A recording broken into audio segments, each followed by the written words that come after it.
Hello everybody, Adam Clery from FourFourTwo here. I've just discovered mockers, by the way, so that's nice. And Man United, they've signed Matthijs De Ligt. Now they have also signed his pal from Bayern Munich, but in his own right, De Ligt is one of those transfers that represents both a ceiling raise for the ability of a club, and more importantly, the floor coming up with it. Now obviously you can't say one transfer is going to make everything all puppies and rainbows and Haribo or whatever it is people like, but if you look at the kind of player De Ligt is, what Man United specifically need from their centre-backs, and how Ten Hag just likes to play football, it's got a chance of being a very, very good bit of business.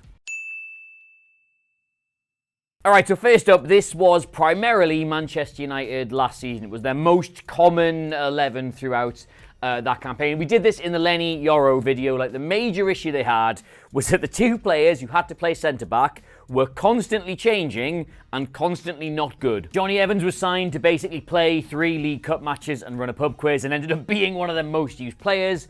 Last season, Harry Maguire was in and out, Martinez was in and out, Varane was in and out. They all did the okie dokie, and their form did not turn around. Hey! But now, of course, Varane has gone, Lindelof looks like he's going to go, Maguire feels quite unsettled. If Jonny Evans was a dog, the RSPCA would have come and confiscated him by now. And 𝗦𝗶𝗴𝗍𝗬, he signed, played 1 game, looked really good, and then immediately needed surgery and is out for 3 months. So just to wrap up there, my assessment would be, still probably need a centre-back. And hey, would you look at that, Matthijs De Ligt, who I've just barely mentioned so far in this video. He's a centre-back, and he's a really bloody good one. And if you think about what it is that Erik ten Hag wants in a centre-back, I think he's pretty much said this directly himself. He needs somebody who is extremely comfortable with the ball at their feet, very good in possession, can carry it out from defence and move it up the pitch, but can also hold a high line and work backwards when teams try and get into that space. They need to be strong in physical duels and aerial duels, and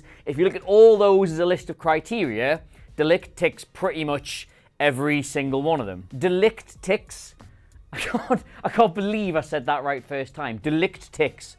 De Ligt ticks. Anyway, just to give you a quick bit of background on him, he's still only 25 years old. He had 3 years at Ajax where he was their youngest ever captain, which is an incredibly impressive thing to do. You remember that side they had that got all the way to the Champions League semi-final before Lucas Moura happened to them? That was them, and that was him. And then when that squad inevitably got dismantled, his big move was to Juventus, where he had 3 years there, and he just never quite really settled. Probably because he had a different manager every single season. He couldn't have done too badly though, because after 3 years at Juventus, they basically got back what they paid for him, and Julian Nagelsmann brought him to Bayern Munich to sort of build his new defence around. And he's been good, if not quite great there. But again, Bayern changed their manager not long after he arrived, and that kind of lack of stability can't really have helped him to develop into the kind of player or settle into the squad. In fact, that's actually a recurring thing. Like, I have occasionally seen some people say that De Ligt's never really delivered on the obvious potential he has. Always feels like his development sort of starts and then sort of stutters a little bit. But if you just sort of look, every single season of this guy's professional career, he has started it with a different manager than he did the year before. And like, I don't know, maybe this is a slight oversimplification, but if you're a player with obvious potential and you can never get the consistency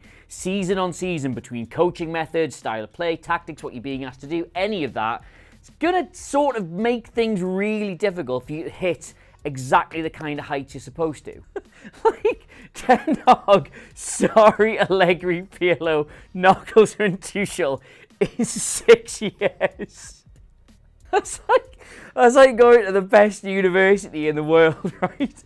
And every term you just pull out a dice and roll it, and that's what your degree's going to be that year. Right, sorry, stop laughing at my own jokes for a second. Okay, the point I'm trying to make is that by going back to Erik ten Hag for like the first time in his career, this could represent a level of stability in his coaching and his development that he's never previously had. But the reason this is a very good transfer is because even without him going and kicking on a number of levels, he still represents a really good buy for this side. First off, he gives them a level of adaptability. Like, primarily, he is a right-sided centre-back because he's right-footed, he's very good on the ball, so he likes to be on that side. This is his heat map from Bayern last season. You will see that that's the side he likes to play on, but also he gets really far up the pitch, but also he's very comfortable playing as a left-sided centre-back. And I feel like I'm talking about this an awful lot this summer, like the major difference between a right centre-back and a left centre-back, when most normal people will just call them centre-backs. But it does definitely make a difference playing on the side you're more comfortable with, both when it comes to passing the ball outwards and getting the right angles for the type of passer you are, and also for challenging and winning the ball back, making sure you are on your strong foot when players go round a particular side of you. Now, 𝗬𝗫𝗧𝗏 definitely wants to be a right centre-back. That's where he's played pretty much his entire career, and Lisandro Martinez really wants to be a left-sided centre-back, as does Harry Maguire. So having someone like De Ligt, who is very comfortable on this side but will quite happily move over if he has to play there, is really useful. And you can see that actually one of his best seasons at Juventus, he was pretty much swapping between the two. Like, the difference in his heat map that season versus that season is quite stark. He's still able to get up the pitch. He's still able to use his carrying, which we'll get to in a second, when he's on the opposite side. And it is that ball carrying, my friends, that really does mark him out from most of the centre-backs at his level. Remember what I said at the start? Ten Hag's big thing, where he gets his big Dutch football boner, is centre-backs, I can't believe I've said that, centre-backs who are comfortable in possession. Should maybe take that bit out.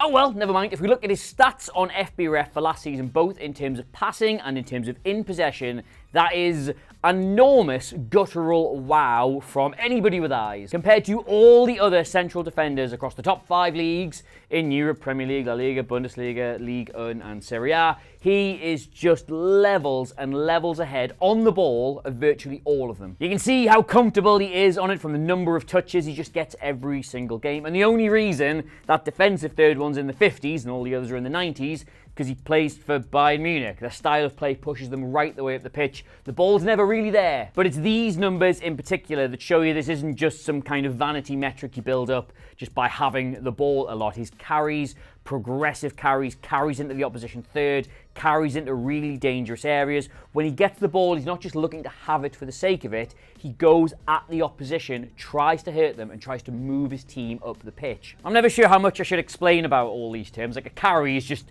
running with the ball, having it. In a progressive carry, that's way better, because it's any carry in the middle of a sequence that moves the ball at least 10 yards closer to the opposition goal. And in terms of his passing as well, that's an area of his game he's really developed over the last sort of 12 months. Because even at Juventus, he didn't feel like a centre-back who had killer balls in him or who could break opposition lines. But at Bayern, he's really stepped that up. It's all well and good being able to carry the ball out from the back and move the team up the pitch. But if then your instinct is to just put your foot on it, go sideways or go backwards, you've achieved nothing. De Ligt has really worked at his game in the last sort of 2 seasons to make sure that when he does get into these positions, he then does something with it. And that's sort of borne out in this particular stat here. Like, he's in the 89th percentile, which if you flip that around is the top 11% across all the centre-backs in those leagues, for key passes. That's any pass that creates a chance. He passes it into the final third, absolutely loads. He passes it into the penalty area, absolutely loads. And this number here,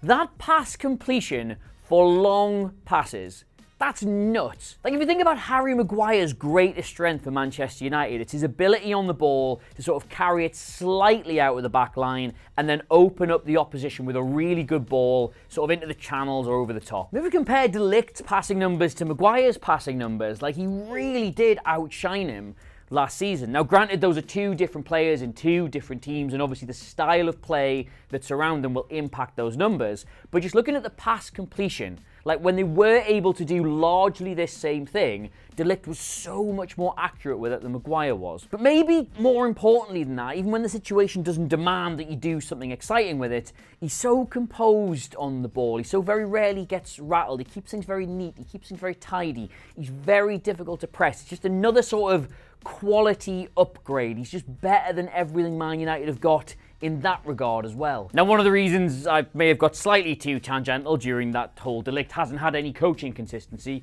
is because of this number here, right? Of all the stats and sort of how he is in possession, this is the one bit that probably jumps out here as quite bad. Like, for a player who is so comfortable carrying the ball and is so good with it at his feet, why isn't he taking the opposition on more? Why isn't he able to go past defenders? Well, here's the mad thing, right? he is. If we just wind the 𝗵𝗴 clock back to 2018, 2019, you will see that those numbers, they're not world-beating or amazing or anything, but they practically double. And if I can find a clip of that, otherwise right now you're looking at a blank screen that just says, I couldn't find a clip of that, oops, you'll see that he's really confident and really comfortable taking those carries and going past a defender or a midfielder or a forward when he's got them. But why are you bringing up stats from 2018, 2019, Adam? That was a million years ago. Look, this is what I looked like back then. Well, because who was his coach in 2018, 2019? That was the one season he had under Erik ten Hag. And the fact he was good at it under him and doesn't seem to do it anymore under anybody else tells you that's probably a coaching thing. So that's good, isn't it? Man United have bought a really sort of high-quality technical centre-back who's really good on the ball, who was positionally adaptable. And I haven't even mentioned this yet, but if they do want to go back to a 4-3-3, De Ligt is more than capable of playing at the base here. He's done it a handful of times in his career, and that would of course enable Man United to drop into a back three in possession and get the full-backs all the way up. So he really does add, I'm rambling now, he really does add quite a lot in terms of the squad. But I see you, I know what you're thinking, like, oh, Man United have gone and bought someone who came through the Ajax academy, and would you know it, he's really good with the ball at his feet. Let me just pick me jaw up off the floor. You're thinking, they've bought a defender, Adam. Can he defend or not? And yeah, he can. So I would say, honestly, right, De Ligt is probably one of the most perfectly formed and built sweeper-style centre-backs in the world. It's very difficult to bear this out in stats and numbers, but his reading of the game, his sort of ability to know where to be and how to cover for his other defenders is almost second to none. He's not the quickest, but he is still quick, and he's not the strongest, but he is still strong, and he uses those physical attributes brilliantly in covering gaps, spaces, making recovery runs, everything you need. And if we think most likely he's going to be playing right centre-back with Martinez at left, that is invaluable for Manchester United, because I know how much Man United fans love Martinez, but he is, and we have got numbers for this, one of the most sort of accident-prone centre-backs currently in the league. Like, if we look at his defensive numbers, and don't panic, by the way, if you play for any club in, like, the top half, these numbers are going to be low because you spend more time attacking than you do defending. This doesn't mean he's bad at it,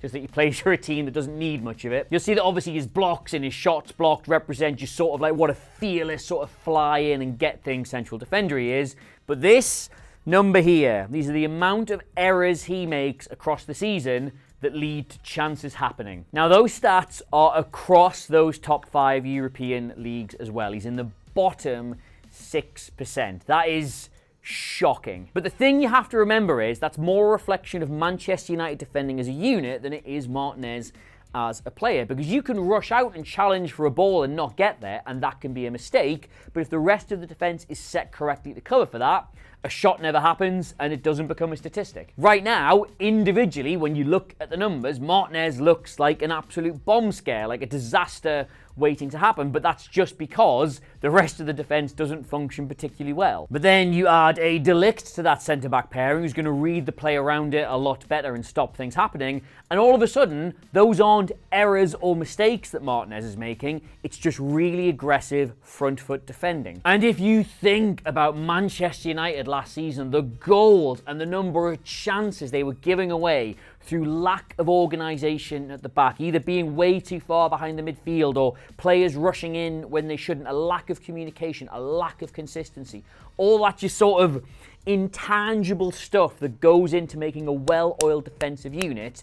You bring someone like De Ligt into this side with his brain and his body, and you give him a really good run in that team, that almost vanishes overnight. Or it should do, anyway. Like, that's all the theory side of this. Actually making it work is Erik ten Hag's job. Anyway, though, that being said, I am still very positive on this as a transfer for Manchester United. He feels like a ceiling raiser in terms of what he does for the defence, but also a floor raiser in terms of what he does for the rest of the team. He's the kind of player that should just make everyone around him a little bit better. But as ever, hey, I mean, you're probably the Manchester United fan. You know more about the side than I do. How do you feel about this transfer? Was another centre-back really what you needed? Would you not rather have got somebody in central midfield, or maybe another wide attacker or something like that? I don't know. Let us know in the comments below, as well as just how you are, who you are, how you feel, and anything else. And I'm mentioning this in every single video I'm doing. Your boy here, despite having no knees, a bad heart, and bad at breathing, is doing the Great North Run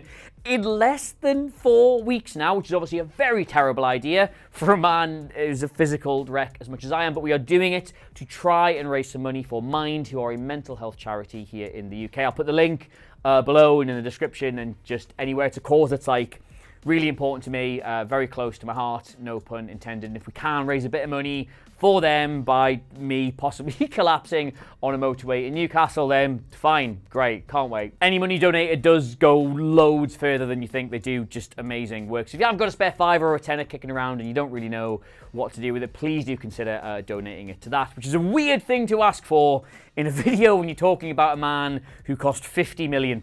But here we are. You can get me on all the socials at Adam Clery, Clery. The new season preview issue of the mag, which I keep leaving on the floor, is out now. It's the best thing we do all year. You get the latest issue of 442, which is just obviously brilliant, but you also get this enormous season preview looking at 140 different teams. It will allow you to pretend you know so much about football. Best thing we do all year, that, in my opinion, so please do pick that up if you see it. And until next time, that's Man United, that's Matthijs De Ligt, I'm Adam Clery.